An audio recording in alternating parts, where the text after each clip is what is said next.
On a busy city street, people hurried past without paying much attention to the young black man sitting with his guitar. His voice was raw, his music soulful, but to most, he was invisible. Until one afternoon, a famous singer stopped and laughed.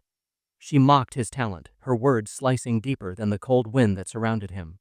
But what no one expected was that this same street musician would soon be invited onto her stage and play a song so powerful it left her in tears. How did a moment of humiliation turn into the performance of a lifetime? Marcus Johnson had grown up with music in his blood. Raised in Atlanta, he'd spent Sundays singing in the church choir with his mother, who worked 2 jobs just to keep food on the table. By the time he was 12, Marcus had learned to play an old guitar his uncle gave him. It wasn't shiny or new. It had scratches, missing frets, and strings that buzzed. But when Marcus played, it came alive. Now in his 20s, Marcus spent his afternoons on the corner of Peachtree Street, performing for strangers. Sometimes, kind souls would toss a few dollars into his case. Other times, he'd sing for hours without earning enough for a meal. Still, he never stopped. His dream was to share his music with the world, no matter how long it took.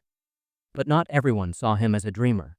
Many brushed him off as just another street performer, someone who didn't belong on a big stage.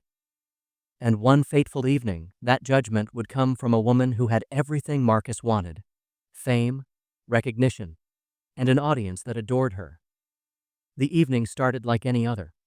Marcus tuned his guitar under the glow of a flickering street lamp. Across the street, people lined up outside a concert hall where a superstar, pop diva Amanda Blake, was about to perform. Amanda was known for her powerful voice, her glittering dresses, and her sharp tongue. As fans poured into the venue, Amanda herself stepped out of a sleek black SUV. Cameras flashed. Her heels clicked on the pavement.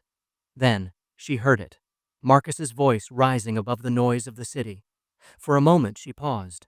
His song was soulful, filled with pain and hope all at once.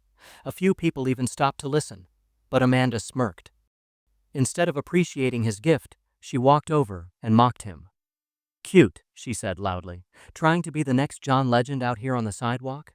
Maybe one day you'll make it off this corner." People laughed. Marcus's face burned, but he kept playing. His voice didn't crack, it grew stronger. Amanda shook her head. "Come on, sweetheart. Leave the music to the professionals." She tossed a crumpled dollar bill into his case like it was a joke before walking away. The humiliation stung, but fate wasn't done.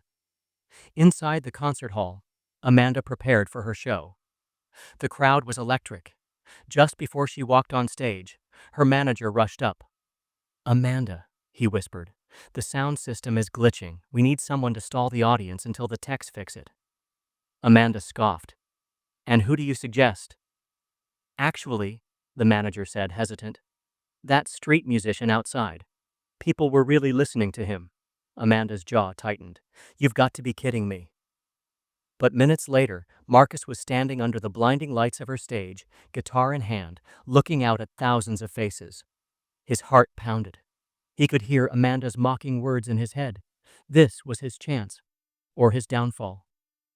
Marcus strummed his first chord, and the hall fell silent. His voice filled the room, rich and powerful, carrying the weight of every struggle he had endured. He sang about hope, about fighting through pain, about dignity stolen and reclaimed. The audience leaned in, drawn to the raw emotion pouring from a man they'd never heard of. Even Amanda, standing off stage with her arms crossed, felt her chest tighten. She had expected him to crack under the pressure, but instead, he was brilliant. Then, halfway through his song, Marcus locked eyes with her. His words seemed to cut directly into her. "You can laugh at my pain, but you can't silence my soul." A hush fell. Amanda's smirk was gone. By the final note, the audience erupted into applause that shook the hall. And Amanda, the woman who had mocked him just an hour before, felt tears streaming down her face. That night changed everything. After the show, Amanda walked onto the stage, mascara smudged, and faced Marcus. For the first time, she didn't speak with arrogance. She whispered, "I was wrong." Then, in front of the audience, she asked him to perform with her on her next tour. Marcus's life transformed. From street corners to stadiums, his voice reached millions. But he never forgot the humiliation or the lesson behind it. Racism and prejudice had tried to silence him, to keep him small. Instead, He had turned pain into power and forced the world to listen. Amanda's public apology sparked a wider conversation.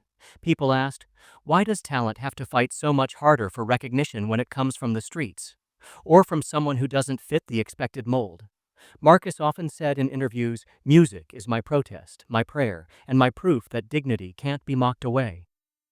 And somewhere in that truth lies a question we all must face. How many more voices are we ignoring, simply because of the color of their skin or the place they come from? Marcus proved that even when mocked, a true voice can't be silenced. Sometimes one song is all it takes to open hearts and change minds. If Marcus's story touched you, hit like and share it so more voices like his can be heard. Do you believe music can break down walls of prejudice? Tell us in the comments, and subscribe for more powerful stories that echo with truth.